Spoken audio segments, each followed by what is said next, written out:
Okay, just before we get into the exact what is actually and how to write a survey paper and how easy it is, like I just want to give you a brief recap of what previously we did. Is like we talked about the magazines, which is one of the easiest thing, okay, and the second most easiest thing, we will be going from magazine to survey and review papers, and then we will go with technical journal papers, transaction papers, and this is a kind of series like 12 a series of, I mean, 12 different kind of publications, okay.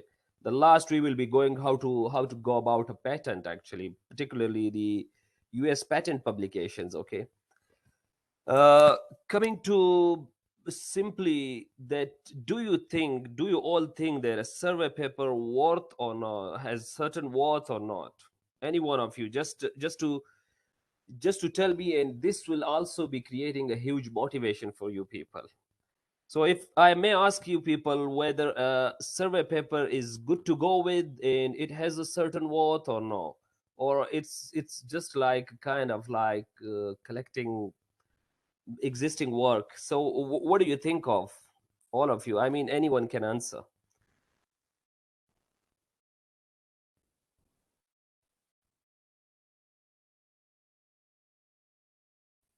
Can anyone answer why we go with survey papers, okay? Why it is important to write a survey paper? So the answer is, if you see my screen, you will see this. This is an IEEE communication service and tutorial. This is one of the highest impact factor in surveys and tutorials. Okay, so they publish tutorial papers and they mostly publish also surveys. But the surveys is purely on communication side. But if you see this, the impact factor is 25, and this is one of the huge impact factor, like in terms of computing, and the only journal in computer science having such a huge impact factor. And I can literally tell you, publishing a single paper throughout 1 year is extremely enough for you. I mean, it is something that is of extreme high quality. This is a tier 1 journal, a quartile 1 journal, and it will bring a huge citations, actually. Every single paper published here, I would say, in my personal opinion and in my personal experience, this is one of the highest venue if you can target. And there are few, I mean, there is a pseudo code for how to publish a paper here.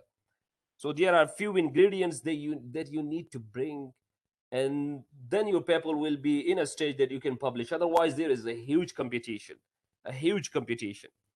During my PhD, I targeted this journal, and it took like 10 months to publish. It took like 10 months to go with it. So the quality is huge. And then if you go with a certain kind of thing, I will be basically, we will go with some practical kind of things, how to publish it, what are the main ingredients to publish particularly this journal. One of my colleague, he got like I mean, the British nationality, through basically a global talent program, and he has one paper in this journal.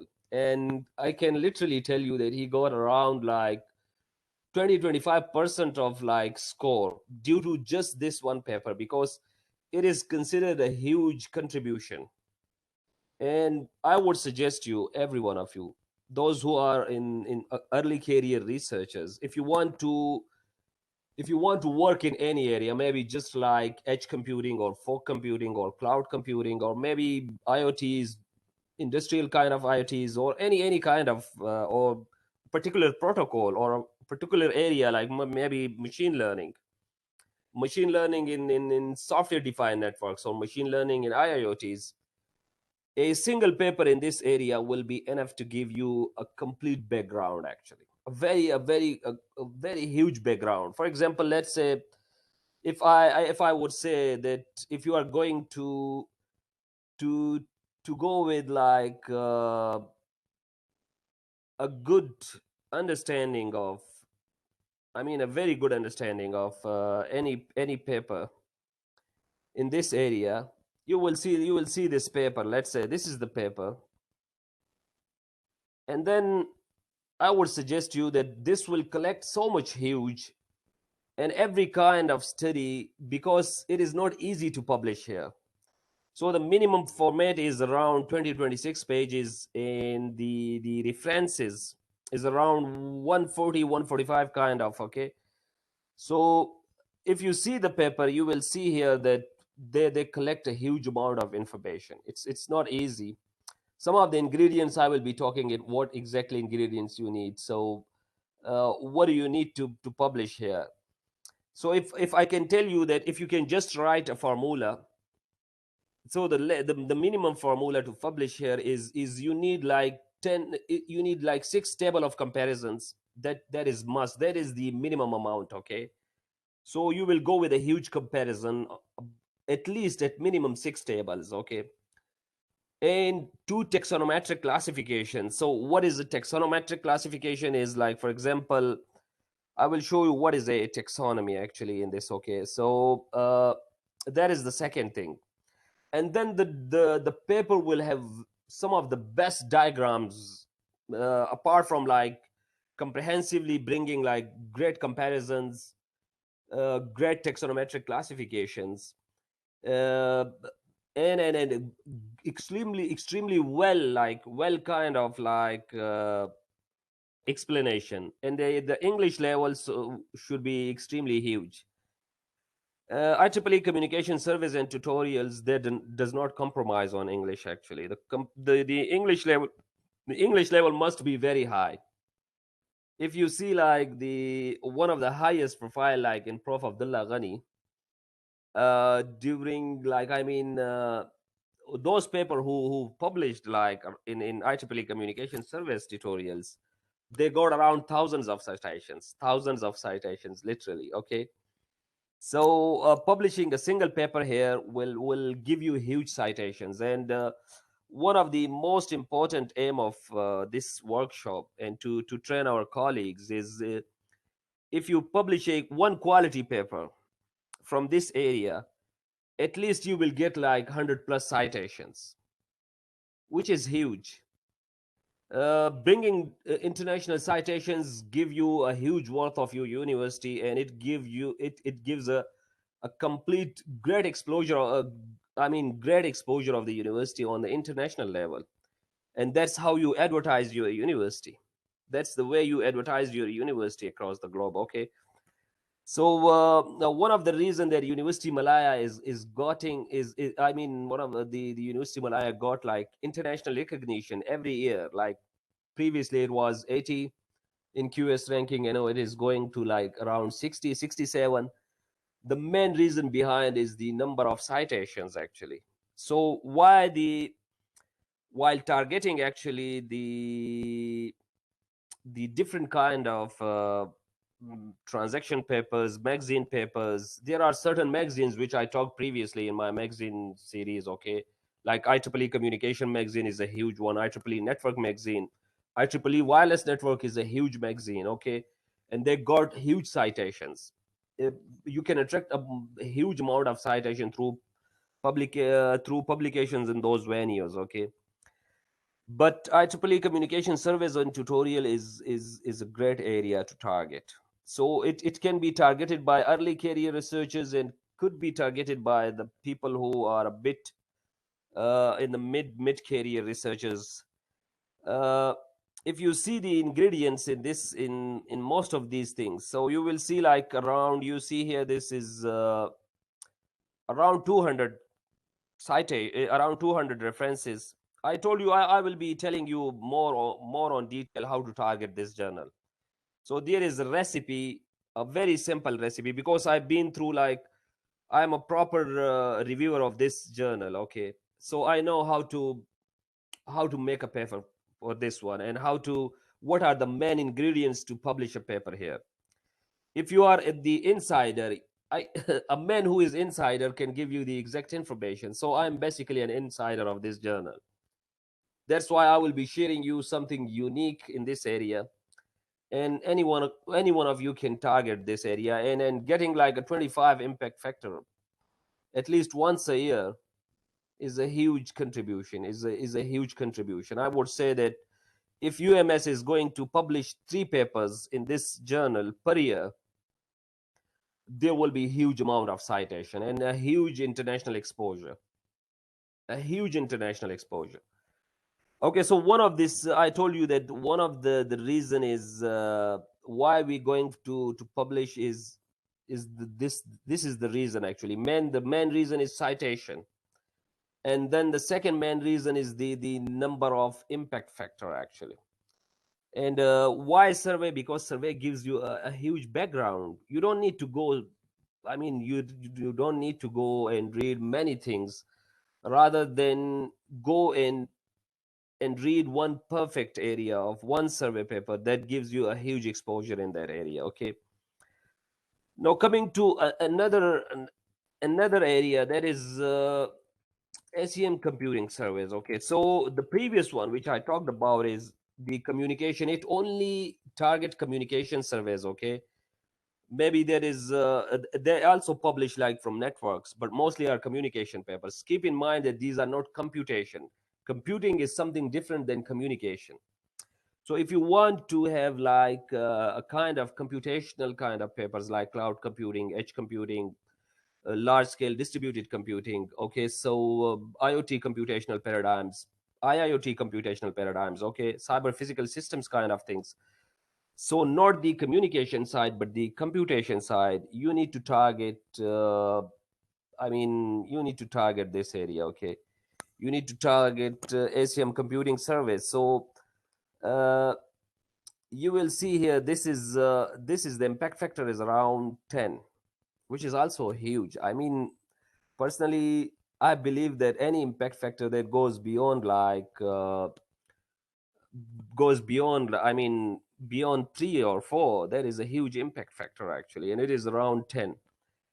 So this I'm also an insider of this area. And this Albert Zuma, he's a very close friend of me. And the editor in chief, the previous editor in chief, was actually, he was a kind of like, Albert is a kind of like my external supervisor in my PhD. So I have got a lot of skills like for him. I learned a lot from him, and then I contributed with few papers with him, and I have papers in Acm Computing. Okay, so Acm Computing Surveys is another journal that you need to target. This is one of the great journal actually. I would like to, if those who are working in computation side, they need to target Acm Computing Surveys. Those who work on the communication side, they should definitely go at least once per year on the IEEE communication surveys and tutorials. Some people have a dream to publish in that area. I can literally tell you that it's extremely meritorious, and the competition is huge. But a person who is insider can give you a very good information to get published in these two area, very renowned area. And both of these are basically the high quality survey papers. My one suggestion to all of you is, anyone who works in this area, work on a particular area of computation or communication, and he want to excel, or he want to get a huge background in a particular area, he or she just need one paper from either from communication surveys or either from computation, based on your area, and that will be suffice, and that will suffice you, and that will be enough for you to get a good background. So this is also, I'm telling you because I've been through this area, and I know after a long kind of expertise that where to go and what to read. Okay, uh, writing before getting into how to write a paper, and the best thing is how to read a paper.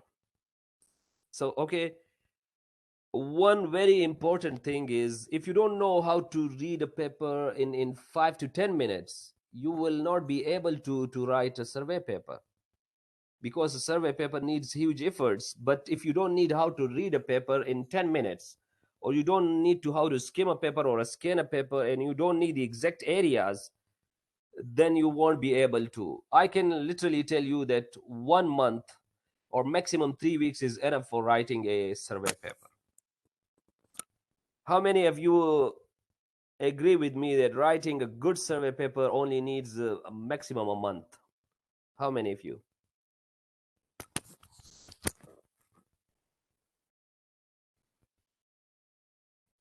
Anyone can answer?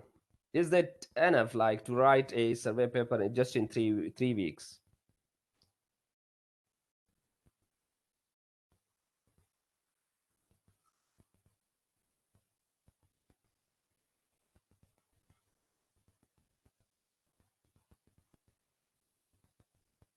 So if I ask Hassan, so what do you like? Is it possible to write a survey paper just in 3 weeks?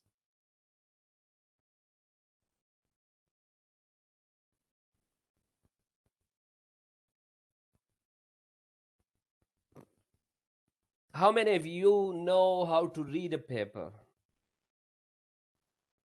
How many of you know? I mean, how many of you need? I mean, how many of you can scan a paper in a very good way in 5 to 10 minutes? At least what the paper is, what kind of promising results in the paper is, what is the methodology, what future remarks is, what is the future of the paper, what gaps have been handled in the paper, and all that stuff. How many of you know how to read a paper in a very fast fashion, actually? If you don't know, then definitely it will take more time. So, can anyone tell me how do you read a paper actually? Because we get into I'm going to give you the exact code of how to write a survey paper, but in different surveys,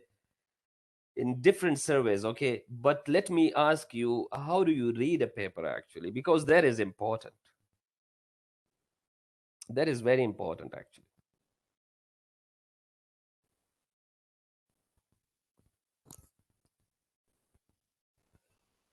Okay, so let me go through. Let me give you a very fast way of how to read a paper. This is also kind of very technical kind of skills that I'm going right now to you people. So let's say if I can get any paper, let's say I would say this is let me take this paper. Okay, uh, okay, we will be go very fast with it. Okay, but you need to write things. Everyone need to write things. Okay, the there are a few things that you need to go fast, so that the phenomena and the formula of going to go about uh, how to read a paper fast in just in 10 minutes. This is the technique is like you see that the abstract comprises mostly on 5 things. Okay, so the first 2 lines, like you can see here, the first 2 lines is basically is basically what the first 2 lines are always motivation, and then the following 2 line or 1 line is basically is what is basically issues actually. So the after the motivation we discuss issues, and the third line is basically the problem of the paper. Okay, and the fourth or fifth line is kind of methodology, what how do you solve this problem, and the last line is always the significance of the or is always the significance. Okay, so there are 5 things. The first 2 lines, it could be 1 line or 2 line, this could be the motivation, write M. Okay, and this is the structure of how to write a systematic abstract. If you don't know how to write a systematic abstract, you will also feel here right away right now. Okay, so going about the first thing is like, I mean, if I want to go with something, and so you will see here, like, I mean, the first thing is, what do you think, what is the first thing actually? the first thing is the motivation. What it is, it is exactly the kind of exactly the motivation kind of. Okay, so the first two sentences is always motivation. The second one or two sentences are the issues, and the third sentence is exactly the problem is. The fourth or fifth sentence is the methodology. How do you go about, how do you solve that particular problem? And the last sentence is the significance. Why are you unique? What is the significance of your paper? What makes your paper unique for the readers and also for the industry and also for the whole research community? So are you getting me, all of you? Okay. Yes. So no, I'm practically telling you. Look, this paper is about men in the text. Okay, this is a special kind of a text, and so the first two sentences I wrote is this is the systematic structure of how to write an abstract. If you don't know how to write a systematic abstract, most of the people, they don't know how to write a systematic abstract, and that's why they fails to publish a good paper. So it takes a huge amount of efforts to know the code of how to write an abstract and how to write a systematic intro, and then how to go about different things. Okay, so I'm going to give you the exact formula. uh, can I ask you, no, you need to be responsive. Okay, what are the five main sections of the abstracts? Can anyone answer me? I just talked about it because I want an answer from you people so that I can easily understand. Are you getting me? Motivation, Motivation. uh, issues, problem, methodology, and significance. Great. So the issues are basically the issues is surrounding the exact problem. Okay. So if I can tell you here, look, I initially I talked about issues, but then I talked that metatext met is fundamentally a hard problem. It's a hardcore problem. That is the exact problem. But previously I talked about the issues. Okay, and then I talked about the rest of the things. I explore a bit of the problem, and then I exactly go about how to handle this kind of attacks. Okay, what is the methodology to. So you need to go about the software protection side, you also need to go about the hardware protection sides, and then you need to go about the human mental modeling to target this area, and then the significance of. Okay, but this is not a this is not exactly the this is not exactly like, I mean, the practical paper. Okay, this is not the regular paper. So if I would just suggest you the same kind of thing, let's say this is my transaction paper, which is just published like 3 days or 4 days before. So this is in IEEE transaction on network and service management. I got it this is previous week. Okay, so you will see here the same kind of things, the same things. Okay, and if you got any problem, any paper of mine or any paper of like Albert Zumaya, who is a huge scholar, or any paper of like Rajkumar Boya, who is a huge scholar around like more than more than 170, 1 lakh 70 or 1 lakh 12,000 citations, which is he is the, I mean, he got the most highly cited person in the world, in the whole world actually. He is also my external supervisor actually. So coming to that part is is you need to go with this thing. So you already got five sections of the abstract, and keep in mind that abstract is always abstract. Don't go for explanation in abstract. Some people do a huge mistake that they are going to explain things in the abstract. You know, the word abstract means just the abstract. You only need to talk about the abstract level. You don't need to go in details actually. So you just hint about it. So now coming to so if you have the knowledge of the area, you will straight away go to the third sentence of the abstract, what the paper is all about. Okay, and then you will straight away come to the intro. So the first paragraph of the intro is always the motivation. The second paragraph of the intro is always what is always issues. Okay, and then the third paragraph is the problem. What is the exact problem? So the exact problem. And the fourth paragraph is basically is the methodology. Okay, So when I say to the best of my knowledge, this is the first effort that studies made in detail. So I'm going to explore the methodology. And the fifth one is the significance. Okay. So the introduction systematically must comprises of at least 5 paragraphs. So what we do in the abstract is is is exactly like, I mean, you go with the first one is motivation. So the first paragraph of the introduction must be motivation, a complete paragraph. And then the second paragraph should be like issues. What kind of issues? So what we do in the abstract level, we go a bit more further with complete explanation on this on this side. Okay.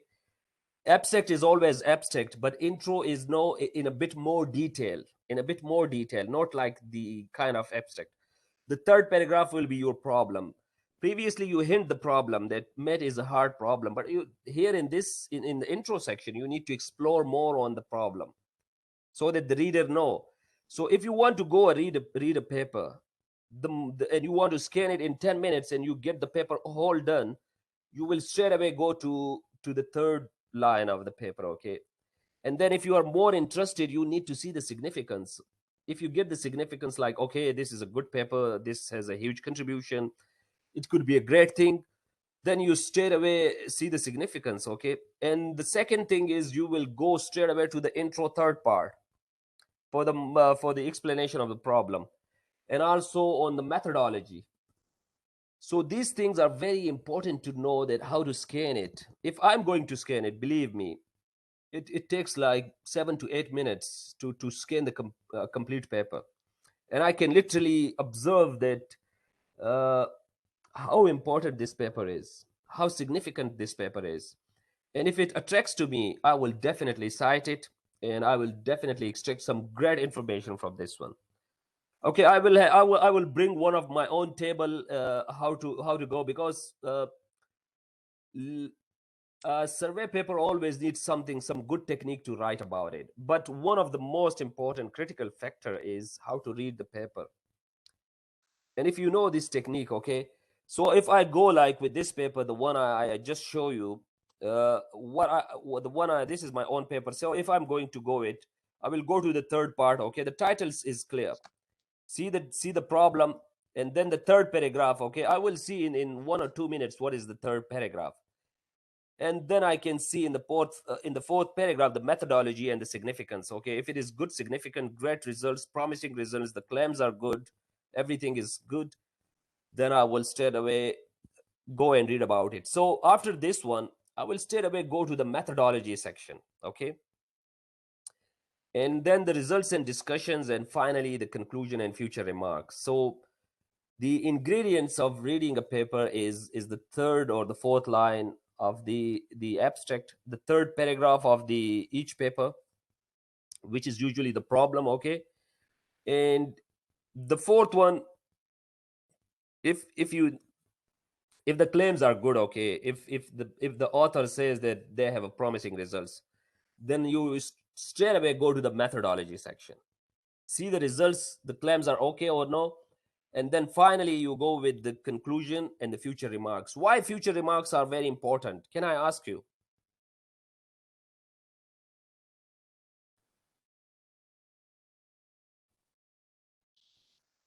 Anyone in the class, just tell me why the future remarks are very important.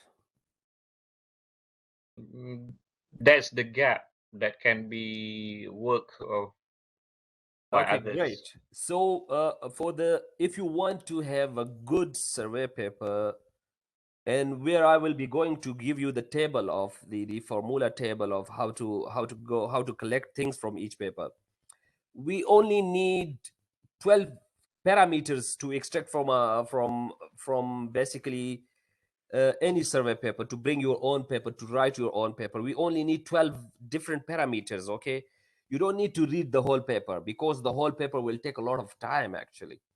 You are only extending a great information that is good for you actually. I mean, the information that is valuable to you, and that is also valuable to the readers also. So one of the valuable information is what is is the gap, actually, is the future remark. Let's say if I'm doing, like, if I'm designing a protocol, I will definitely say that I'm going in the future to solve this problem. So you will already knew that they are going in that side, actually. And this thing can also give you a solution to find a new problem, actually. Most of the people in the research, and those who are early career researchers, they don't know how to find a problem, actually. So each paper has a gap, actually. They have future remarks. So if you survey like 100 papers, you can literally find your problem very easily. And doing a PhD is all about finding a problem. If you got the problem, if you find a good problem, actually, your 70% of your PhD is done. I wouldn't say 70, 80%, I would say, because the solution is kind of an easy thing to go about. You can bring any kind of a good solution, promising solution, but people struggle with the problem and they don't know how to defend their problem. Okay, so one of the major things is, the world is full of problems, but the researchers can't find the problem, actually. So it is ridiculous and it is very strange that we can't find the problems, actually. And sometimes we just move on with problems, but we cannot pick the exact one, the one which is great and suitable for you. So I have a question right now. uh, I have a good question for all of you. So, for if you want to see a problem, how many years you can go back? Let's say if you are in 2022, how many years back you can go to get a problem, actually? Is it possible to say like 2012, like 12 years back, or 14 years back, or something like that? How many years, just roughly? Anyone in the class?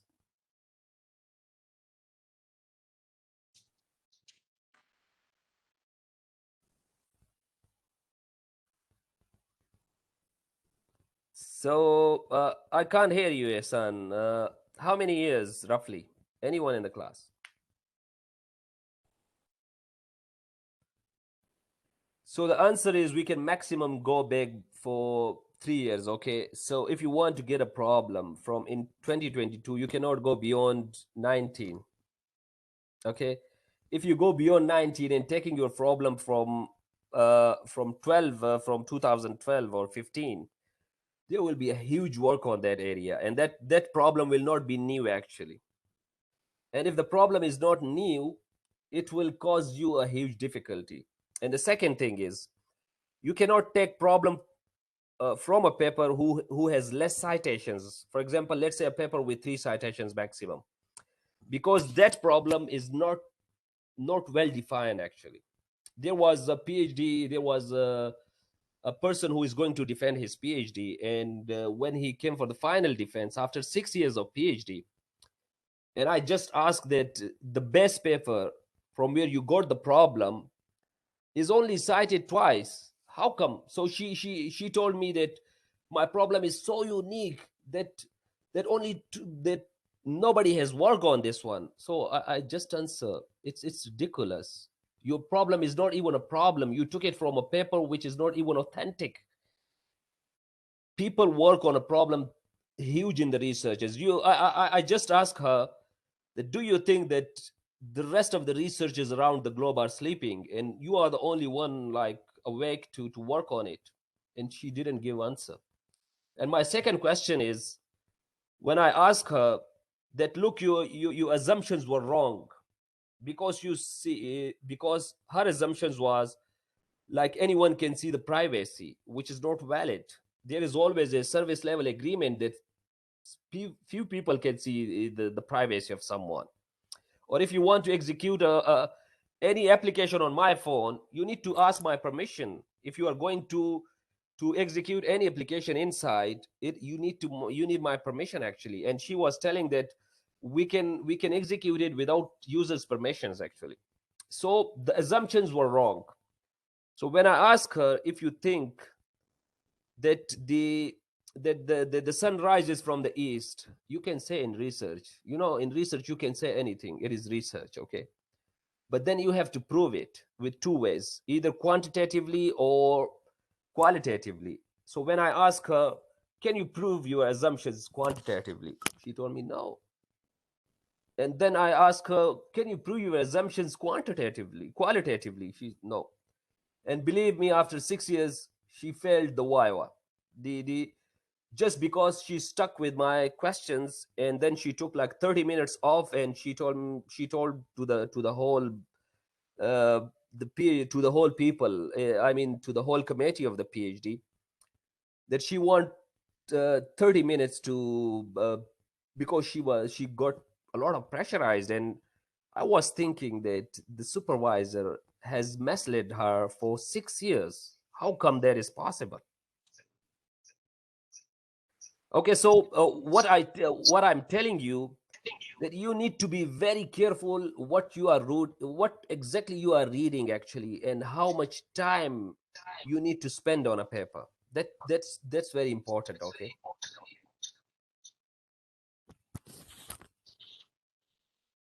Okay, so coming to again, so the what is the recipe? I can ask you, let me go through fast. Okay, the motivations, issues, problem, methodology, and significance. That's very clear. Writing an abstract is exactly the same, and then exploring it a bit further on paragraphs is exactly on the intro level. And then you go about the different structure of the paper. You straight away go to methodologies, you see the results are promising, and then straight away go to the conclusion and the future remarks. That's it.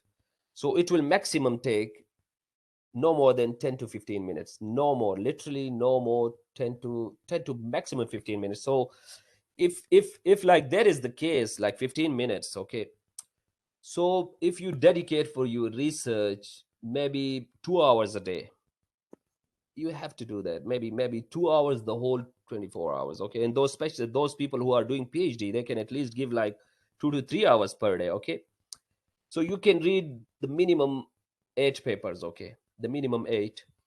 And if you go by 8, so in 5 days you will have like 40 papers, okay. So 40 plus 40 in 10 days, you will have 80 papers, okay.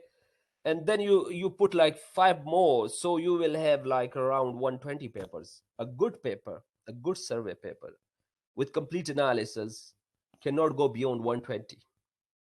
Even a great paper, even in IEEE communication survey tutorials, can also be published with 120 references, but the references should be very good one, okay. And there are some internal techniques how to go about in even a more fastest way. So that I will also be sharing with you people, that there is also a recipe how to go even faster on that one. Do you have any questions so far? Anyone having any questions?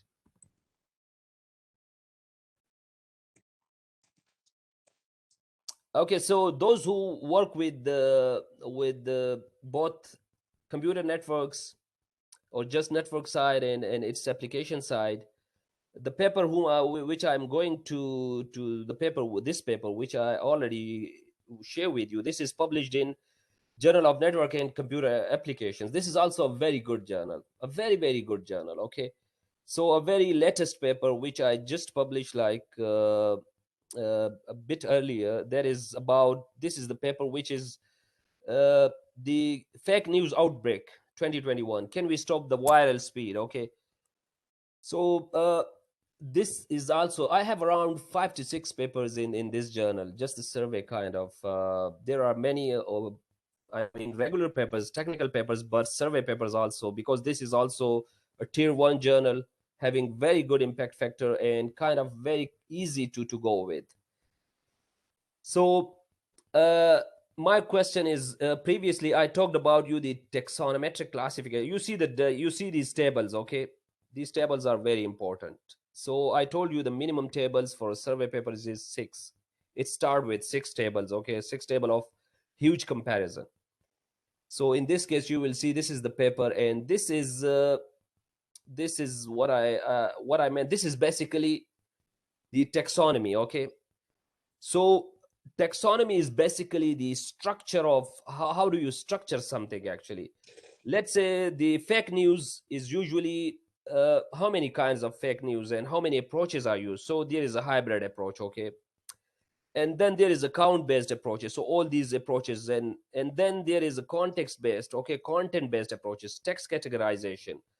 So and the main categories is hybrid approach, feature based, network propagation based, and knowledge based.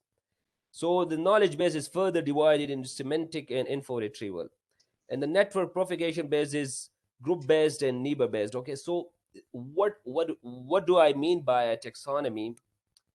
You will have at least, if you want to target IEEE communication surveys and tutorial, you need at least 3 taxonometric classification. If you want to target JNCA, you minimum need one. That is the minimum one, okay? And if you need, like with Acm Computing Surveys, you minimum need two. These are the normal ingredients that you need to bring by all means. Otherwise, it's next it is next to impossible to publish a paper. And these are very simple things. Let's say I can also show a taxonomy here, okay, so that you can understand what do I mean by a taxonometric classification. So you see this one, this is also a taxonomy. I will be sharing all these paper with you, okay, with all of you. I can share with Prof Lou, and then you can ask all these people. So you see, this is meta tech taxonomy, okay. So meta is further divided into four: the source, the perpetrator, the intent, and the consequences. The source can be external and internal. The perpetrator is human, and human can be skilled and trusted mate, and silly, sly and motivated are mate, okay. And then the intent could be deliberate. Deliberate has two modes, like mode and motive, okay. And then the motive must be malicious to find it a meta text. So what do? You usually give a structure of something, a complete, very good structure of something that the reader finds hugely informative. If I didn't categorize meta tags, nobody knows what is man at the end of tag. Nobody knows. And I can tell you that this is one of the paper in this topic, one of the extensive paper in this topic. You won't find anything bigger than this one on the internet on meta tags, okay.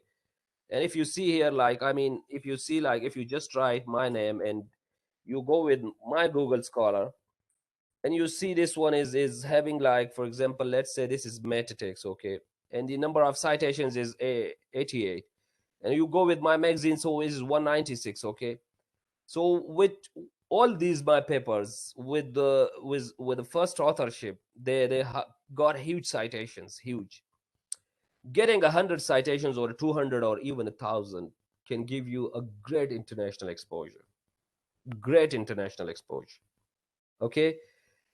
So, any question for what is taxonomy? Anyone having any questions? Because I'm going to give you most of the things right now, but please Dr. Adnan, I respond. have one question regarding taxonomy. Okay, okay, go ahead. Like a lot of paper have make a taxonomy. So how to make a new taxonomy? Like, for example, if someone is working in one area, there are a lot of paper, they have already make a taxonomy. So how to make different taxonomy from that aspect? I have this question in my mind.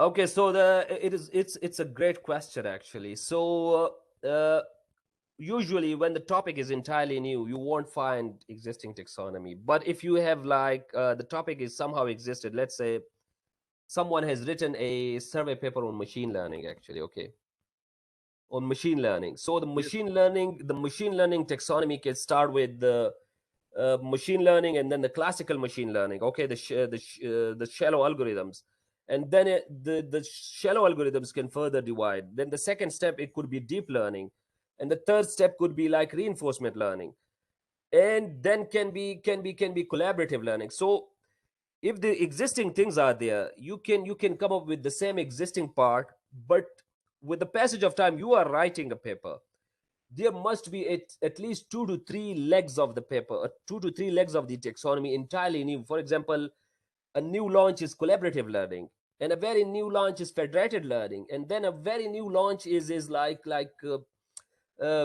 transfer learning. So you will have few things in the existing one, then in most of the cases, you don't need to bring the same structure, actually, the physical structure, the physical architecture. You need to bring it further and add something new in that area. And that is the easiest way to go for many taxonomies. But when I was writing metatext, Met was the first paper, and I struggled a lot with this kind of thing, struggled hugely, because it was the paper at that time. I have only 3 conferences paper to extend this paper, and this was my PhD first paper, my second paper actually, a Q1 paper at that time, a quartile one. But if you see my I can show you one more thing that is somehow let me go through that one so that I can give you even more experience of this area. Uh, let's say if there is something like we can go with this one, okay, and let me go through this paper. So this is the paper in Acm Computing Surveys, okay, and you will see here uh, you will see here this one, you will see a taxonomy. This is a great paper. I would definitely recommend any one of you to go through this paper, and you will have huge expertise on how to go about it, okay. So I just need to show you a few things. You will have,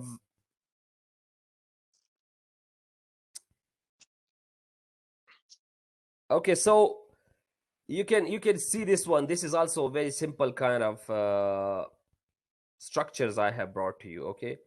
Many structures in this area, and then there are few taxonometric classifications. You see these classifications mostly. This will be a bit difficult in terms of like understanding, because a lot of mathematics is involved in but you can see much more area in this to have like different. You see this one, this is the easiest one. Let's say I can tell you that how remote data editing is done in cloud storage, okay, distributed kind of storage. So you see the scheme nature, the security platform, and then the objective functions, auditing mode, update mode, cryptographic model, dynamic structures, and all that. And it is further divided into many things, okay. So this is also a kind of taxonomy. And what we did is, this kind of taxonomy with this already present. So if a taxonomy is already present, then you need to distribute in such a manner that you bring entirely new things, because every year right now the technology is so fast that if any survey paper passes like with 3 months, there will be a new technology. For example, when I was writing something on machine learning in STNs, okay, and there was no transfer learning at that time, there was no even federated learning at that time, and there was no even collaborative learning at that time, okay.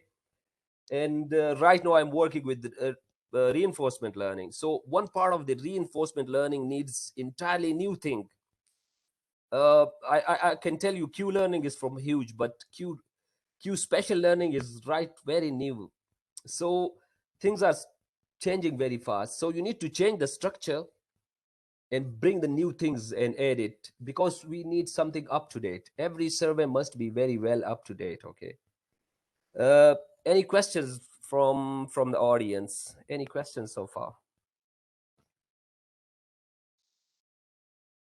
I have another question, Dr. Yeah. Adnan, regarding the taxonomy. So after making taxonomy, we have to explain each and every leg. Yes. Yes. Okay. So the taxonometric classification should be very well defined, because the user doesn't know. We bring this one because we need to give a great tutorial to the reader. Actually, one part of the bringing taxonometric classification is to give a great tutorial to the reader.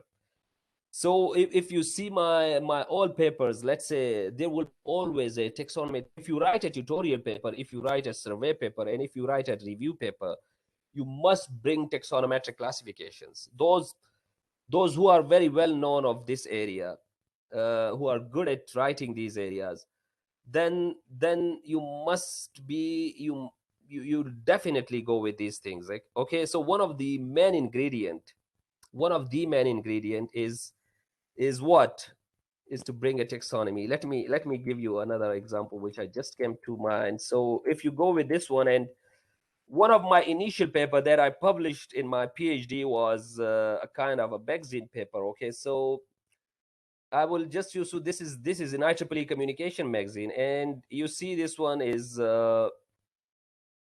this is a kind of, this is, see, this is the kind of taxonomy. This is no technical taxonomy. Okay, so if I'm asking about the SDN security taxonomy, so there are security solution categories. Okay, and then there are SDN layers like application layer, control layer, infrastructure layer, southbound and northbound APIs and all that stuff. Okay, and then we go security layers. So you can see this one, this is a short one, but due to this taxonomy, I'm giving the reader a huge perspective. Actually, you know, the English people say that a picture worth 1,000 words. Actually, so one taxonomy can give a reader a huge perspective of their and a huge background of their area, and that's why readers are coming and reading it. So this is my initial paper. It is going around 200 citations, and most of the citations are from the US actually, which is even bigger than that one, and that gives you a huge boost to your profile.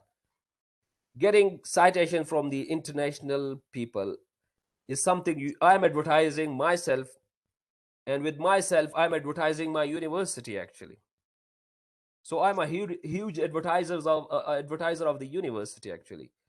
During my past 4 to 5 months, I published around 16 papers with UMS. Some of them are transactions, and some of them are like huge magazines, IEEE communication magazines, and most of them are journals. So I'm one of the biggest advertiser of the university, and not just in one place, but advertising throughout the global map. Okay, so I'm encouraging everyone to go for it, and I'm always available for the help. Okay, I'm all yours. So just throw me an email, and I will get back to you at my earliest convenience. Okay, getting to, so it is done. Anyone having any question? Because I'm straight away going to a table that is extremely great for you people to go faster and writing a survey paper. Okay, structuring is done, reading is done, how to read a paper, how to read faster paper, how to skim a paper, that is done. Okay, the second thing is how to organize the abstract and the intro and the rest of the paper. Okay, so for a survey paper, the ingredients is the abstract, the second is intro, systematic abstract and systematic intro, and then you straight away go with what, with literature review, background. Sometime if you start with a new paper, okay, if you start a new kind of area, then you need to give a background. Then background is mandatory, but not in all the papers background is mandatory. For example, let's say if I'm writing right now on cloud computing is not everywhere. It is a very well known idea. Initially, if I'm going to write on cloud computing in 2009, that will be difficult. Okay, but right now it's everywhere, so you just need to refer things, you don't need to write the background. Okay, but if you write on a specific area, let's say the uh, for example, let's say the FOT, fog of things. Okay, fog of things in particularly on the data plane, then you need to give a background, because people know what is fog of things or fog to things. Okay, but when it comes to the data plane, then it needs a bit more explanation. In that case, you can somehow give the background. Otherwise, after the intro, you will straight away start with the literature. The literature should be so great that you will extract many things. You will extract taxonomies. You will have like tutorial kind of material. You will have comparisons and all that stuff. And mark my words, always bring the best diagrams. One of the key recipe to publish a survey paper is to have like extremely great diagrams. If you go my papers, I can literally tell you, I usually draw my diagrams where can I tell you, there is a play, there is a tool that is known as eDraw. Write it, eDraw Professional. I always do my personally, everywhere I publish a paper, I always make my diagrams in eDraw. It is one of the professional tools. And if you see my graphs, I always draw my graphs in Origin. Origin is one of the best software for making graphs. So professional, I can't tell you. I don't go even with MATLAB, but I usually prefer to go with Origin. So in my papers, you will see all the diagrams that is mostly done in Origin. Okay. So IDRA is a great tool for publishing a survey paper and making great diagrams. Okay. Making diagrams is huge in IDRA. I would suggest, I can't tell you from where you will download IDRA free, but because that will be a bit illegal. But you can go Google it. Okay. There are many places you can somehow download the professional IDRA, and Origin is free actually. Any other thing? Any questions from your side so that I can go further?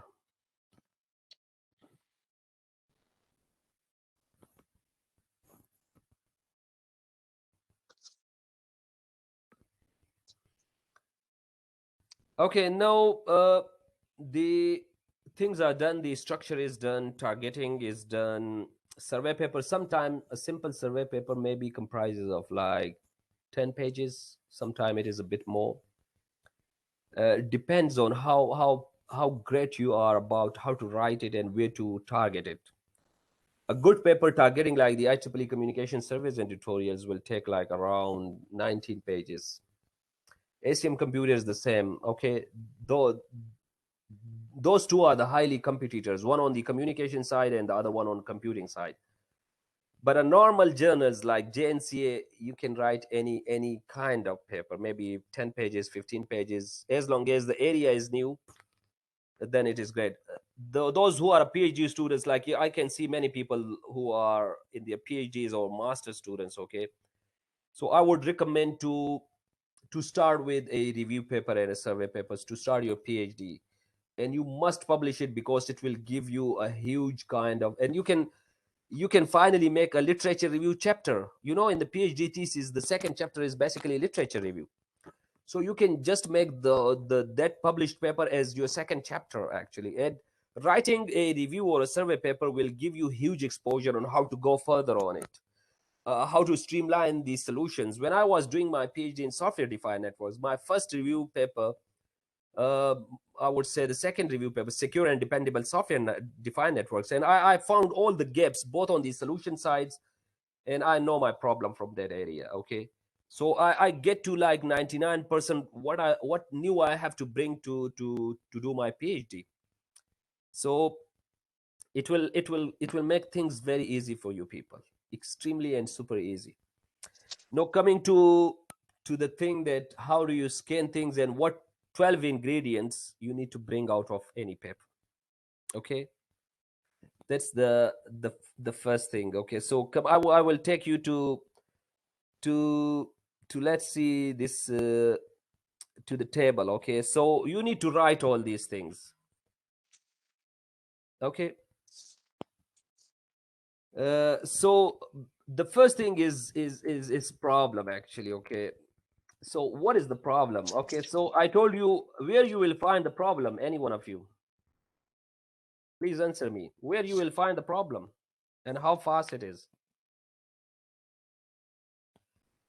No, these, you will make a table. Okay, so once you have the table of like around, maybe if you are going to have a good survey papers, a great survey paper should be around 80 papers. And that, I told you, I even counted to you that that wouldn't take like more than 15 days, no more than 15 days. And this table will give you a huge write-up expertise also. Okay, huge write-up expertise, huge one. Okay, so coming to the table is, let's say the first thing is the problem. What is the problem actually? Let's say meta text is the problem, denial of service attack is a problem, malware is a problem, or if you go to the computation, is quality of service is a problem, throughput is a problem. Okay, energy sustainability is a problem. Any kind of area right here, you need to write one or two sentences in your own words. Do not copy it. You will write here one, because it will, this table will be with you for until and unless you are finished with what, with writing the complete paper. Okay, and every time you write in your own words. You don't need to polish it, but you need to write it. Okay, so I told you where to see for the problem. The third line of the abstract will give you this area filled. Okay, okay. So the second the second thing is technique. Okay, and the third thing is methodology. Can anyone explain me what is the difference between the technique and the methodology?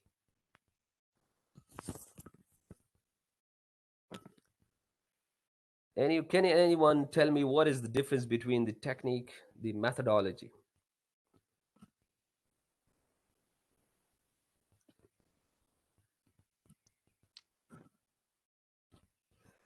Those who are with me, they need to write these things. Okay, this is a specific opportunity, and I'm giving to all of you. Like, this is a great learning. I can literally tell you that I swear that my supervisor in I mean in Australia, I mean in Melbourne University, and my other supervisor is in the US. And right now, this is 3 o'clock in the morning, 3 o'clock time in the UK. Okay, and my supervisor, the same time he used to come, I was in Malaysia and he was in the US, around something very different times. Okay, and I used to learn all these things, and sometime I struggle huge to learn these things, and I'm giving to you all these things like free of cost. Okay, nothing like, because I belong to the same university and I have to train all of you. Okay, be careful to write every single thing. These are like sharing my extreme exact experience with all of you. Okay, and I have learned a lot from many supervisors, many. Rajkumar Boya, this the one who is right now the editor in chief of the Acm Computing Surveys, actually. Okay, so Albert Zuma, the same is many across the globe.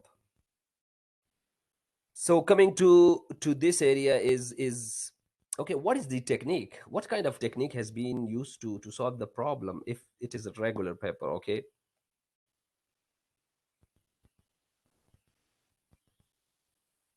Okay. Dr. Lou is there, but let me ask questions so that I can keep them interactive, like a bit. So, okay, I understand. I got it. Okay. Okay. So, what is the technique? Okay. So, the difference between the methodologies. Okay. And the fourth one is significance. Okay. Okay. Let me ask you all these things, and then I will see different. Okay, so the problem is clear. Okay, the technique is clear. The methodology, what kind of methodology is used? Okay, and the significance, how promising the results are. How promising the results are. Okay, whether there is a technical paper, a regular paper, a survey paper, or what kind of paper it is. Okay, whatever. Please ask questions, because this table is very important for you people. And this is the key to get very easy to write a survey paper. Okay, a review paper, a survey paper, or a tutorial paper. Okay, so the difference between a survey paper is you go apparently with everything. Okay, survey is very broad, and if you go a review paper, review is always surrounding a particular area. If I may say, there is a difference between a related work. Okay, so related work is, for example, let's say if you are working in machine learning, you only work with machine learning close to. If you work with, let's say, with deep learning, you will be only stick to deep learning. You will not go to transfer learning, you will not go to collaborative learning, federated learning. But if you are writing a survey, you can even go broader. So that is the difference between uh, a good survey paper has always a tutorial content, like the way I told you, like I mean, what is that, uh, like kind of bringing different kind of taxonomies. Okay, so the problem, the technique. Okay, the methodology, the significance. So significance will give you huge. one of the most important thing in the third paragraph is the novelty. Okay, is the novelty. If anyone is something like, if a person who is a kind of like talking about that, to the best of effort, this is my first, to the best of my knowledge, this is the first effort, or someone says like, to the best of my knowledge, like in my case, if I say like, for example, in the abstract, you see here, like for example, in this area, in the third paragraph, okay, so in the fourth one, let's see, this, to the best of my knowledge or our knowledge, this is the first effort. So you will clearly know that how novel this situation is. And if you see something very novel, that could be a very good paper actually. So try to bring these kind of novelties. If there is no such kind of thing, then it's okay. Okay, then it's okay.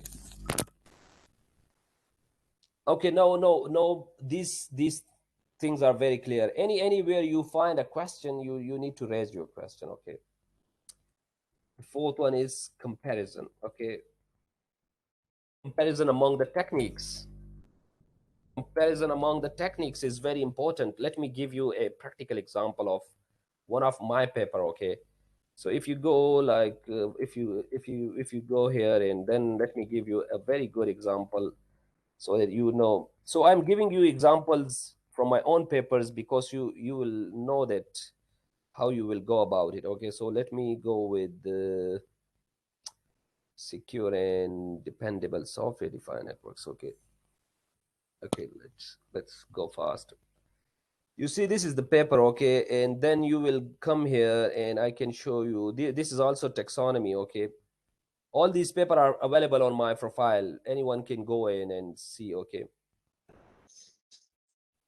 let me give you this one. You see here, you see here, this is these are the things. Okay, some of these are the things. I will talk about the rest of the thing. Okay, but one of the thing like problem addressed. So you see, I only took like 5 parameters. Okay, so this is the problem address. Okay, these are the features, this is the technique, and this is the classification. Okay, and this is the simulation and emulation environment. So you will see this is a huge table actually. Okay, and then this comprises of huge, even the classification. So sometime if you want to make a, how do you make how do you make taxonometric, you put here classification. Okay, classification is something that that I would suggest you that you can somehow go about it. Okay, classification is, for example, let's say I would give you an example of software defined networks, or maybe I can give you an example of any example. If anyone having different field, please ask me. Okay, so let's say you have 5 layers, or let's say you have 3 layers, and you are doing a taxonomy based on the layer based taxonomy. So you can see in my papers layered based taxonomy. I mean taxonometric classification based on the layers. Okay, so taxonometric classification based on computation, taxonometric classification based on communication. So you need to classify, you need to bring classification to the table. You need to bring what? The classification on the table. Okay, so this is very critical to bring like more on these sides. Okay, anyone having any questions on this side right now? Classifications. Okay, I think no, the 6th question is the underlying environment. Environment. Okay,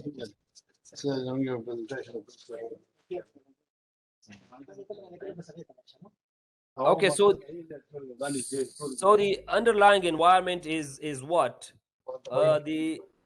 The underlying environment is the kind of whether you are using simulation or you are using emulator or simulator or any other thing. Okay, so you need to be very clear about this one. Okay, so you see here, these are the simulation environments. So Knox box, basically some of them are emulators. That's why I written simulation and emulation. I did my PhD in floodlight. Okay, which is this one. Okay, this is basically emulator, not simulator.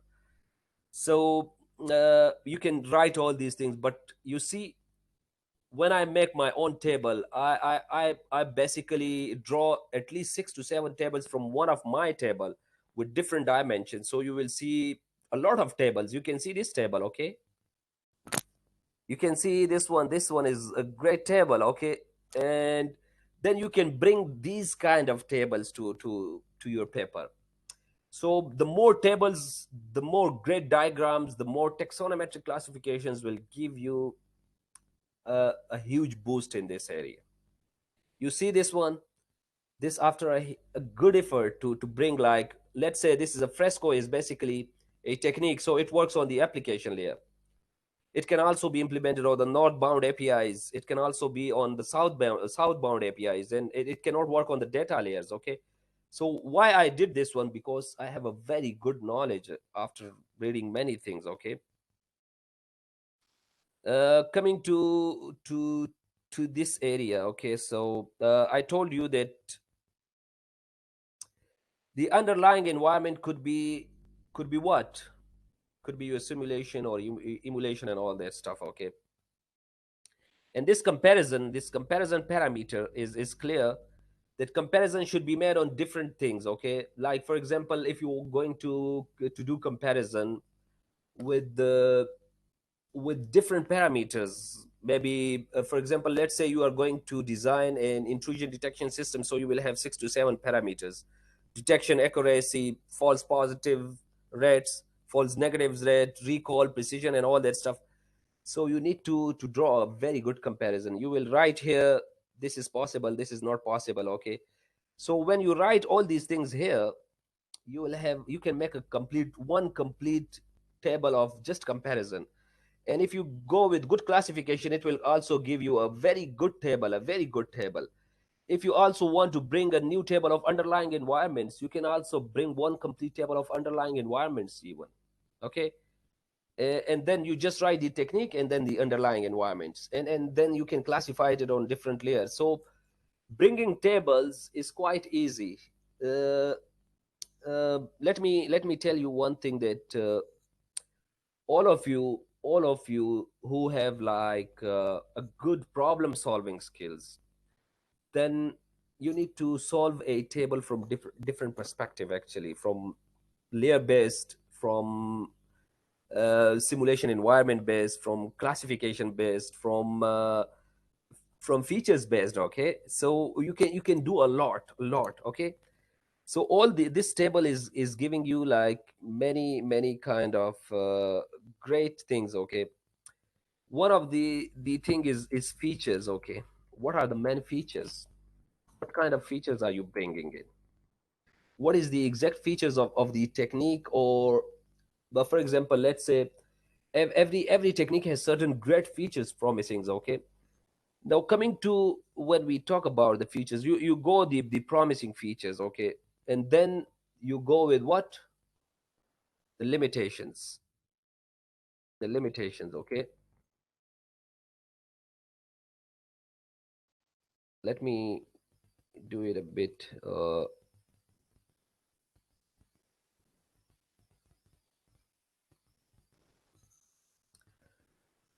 okay, so what is, like, for example, let's say we can write problem addressed. Okay, please write it down.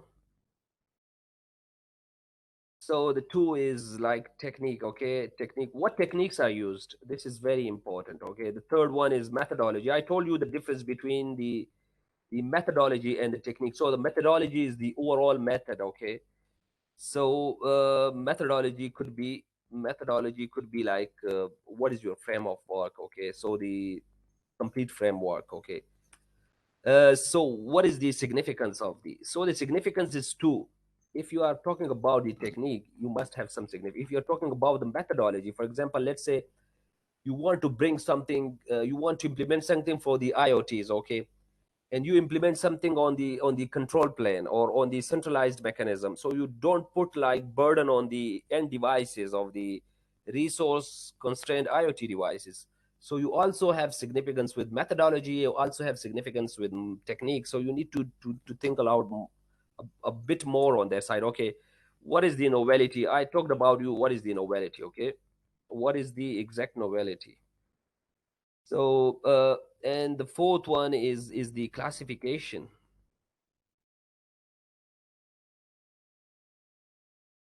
Okay, the underlying environment. I told you the by underlying environment, I mean what? I mean the simulation, emulation, or the kind of underlying environment. Okay, features. I told you features are always the best one. Okay. Then the ninth one is the limitations. Every technique has a limitation. Okay. When you go to the future remarks and straight away see the problem and then you see the results, you will know what kind of limitations is. And he also talk about that this mechanism is good in terms of quality of service, but not good in terms of security. So that is one of the limitation. Okay. The 10th one is the from what perspective you will also see the paper. Okay. So one of the most important thing is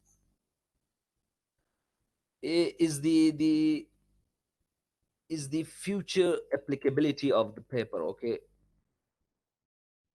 I mean, if someone is for example, let's say if I'm writing something on the industry 4.0, which is entirely coming. Okay, if I'm writing something or mentioning something like on the 6G or network in a box, you must highlight this one, how applicable it is on the future. Okay. And the final one is the future extensions. Future extension. Okay, what is the future extension? What kind of future extension of the technique has been made? So you will see the future extension in terms of technique, you will see the future extension in terms of methodology. So you can see all these things. Okay. And then future extension is of the technique. Okay, and future extension is of the methodology.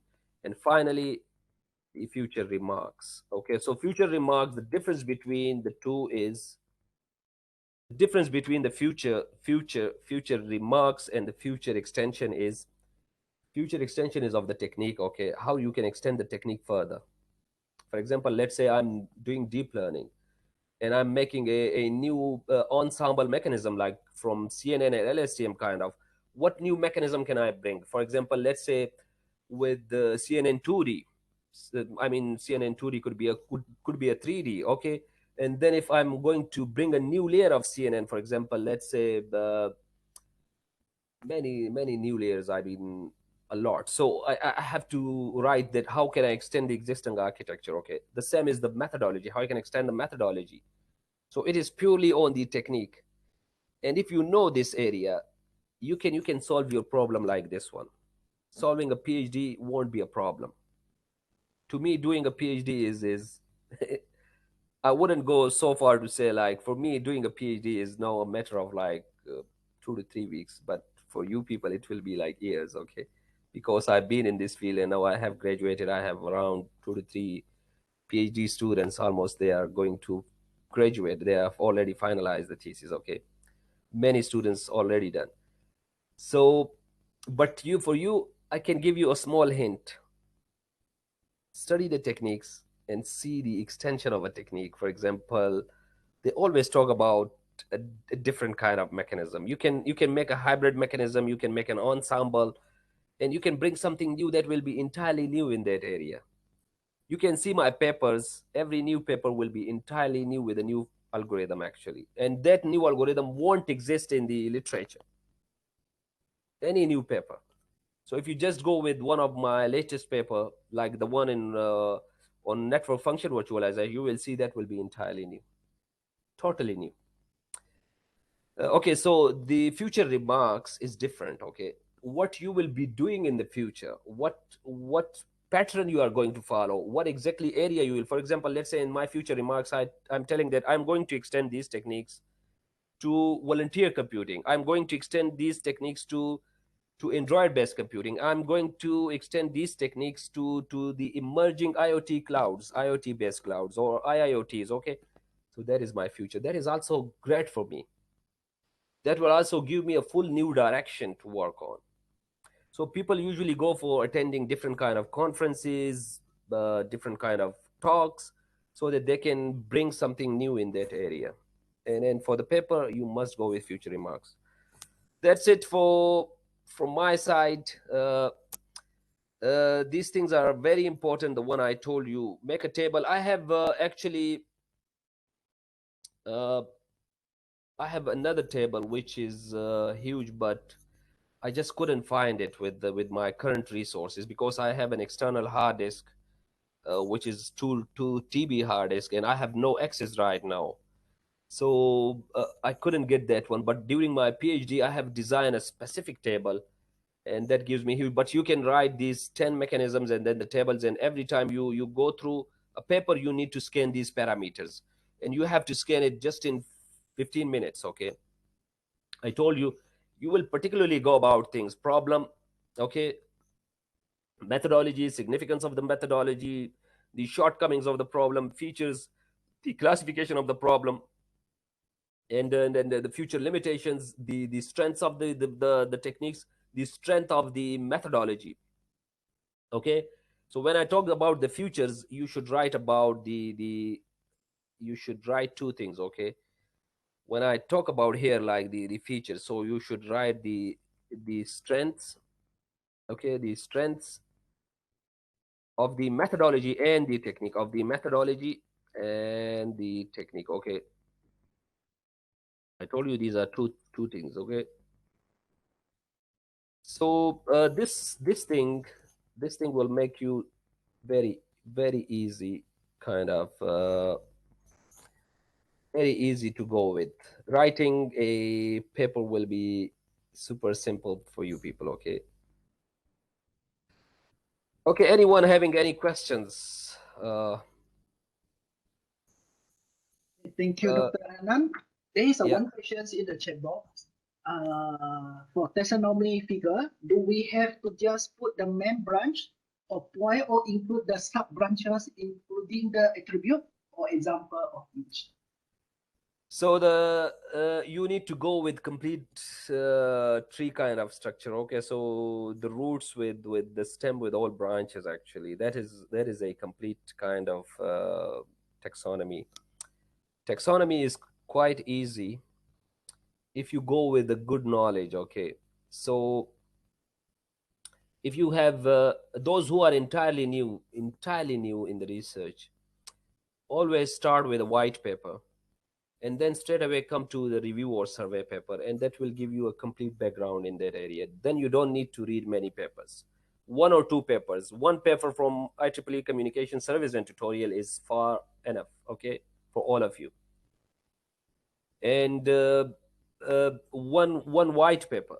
But if you know these things, then drawing anything in a particular area, any taxonomy, is quite easy. One of the question asked by Dr. Ehsan is a great question. Actually, the reason is sometimes you find a taxonomy already in that area, and then you need to build on that area, on that. So you need to draw two to three more legs, but the structure, the presentation, the diagrammatically representation will be entirely new.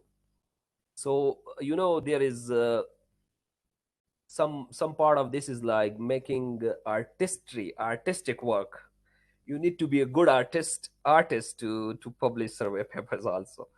So always draw something. If you see my taxonometric classification, even this fake news detection, can we stop the viral speed, there is a specific kind of taxonomy that I brought to, that was new, and I really like it. Let me show you one thing. What is fake news? Okay, so you see this one. This is so good. I really like it from the time when I started my research. I like this one.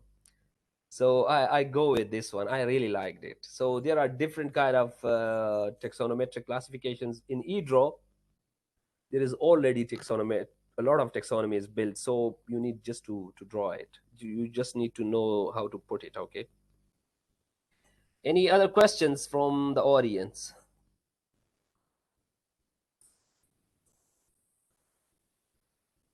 Yeah, is there any questions from the floor? Probably we still can answer one or two questions.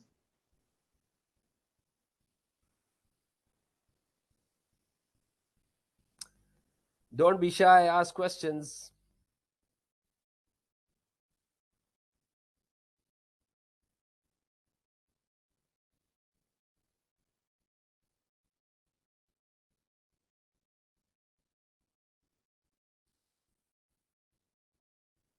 Okay, so my profile have all these papers. You can find around many surveys and many magazines paper. Previously, I give you practical experience. I mean, with all my magazine paper, that is technical magazine paper, tutorial magazine papers, and all that stuff. Okay, and now the surveys, kind of surveys, reviews, and tutorials. Uh, those who don't want to go straight away with technical work, they should start with tutorials, magazine, and survey papers and review papers. It's a great thing to build your profile, a very great thing to build your profile. And don't waste your time. And I told you, if you are doing PhD, just make a second chapter, complete chapter with the literature review. That is your survey or literature review paper. Okay, so yeah, uh, that's from my side, and I hope this guidance will work for you. If you are shy and you don't want to ask question, just throw me an email and I will get back to you as per my convenience. No, it is around 3:30 right now here in the UK. So after this tutorial, I'm going to sleep, and that's it. So I will respond when I get back open, when I wake. Okay. Any questions from anyone?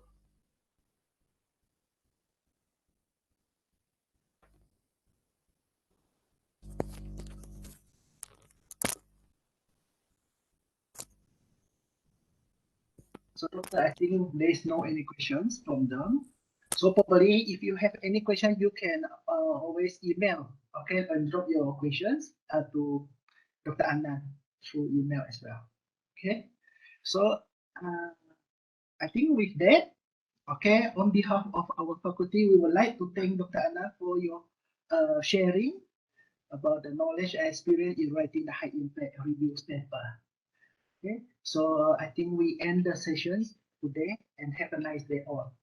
Thank you. Thank you very much, and have a great day to all of you.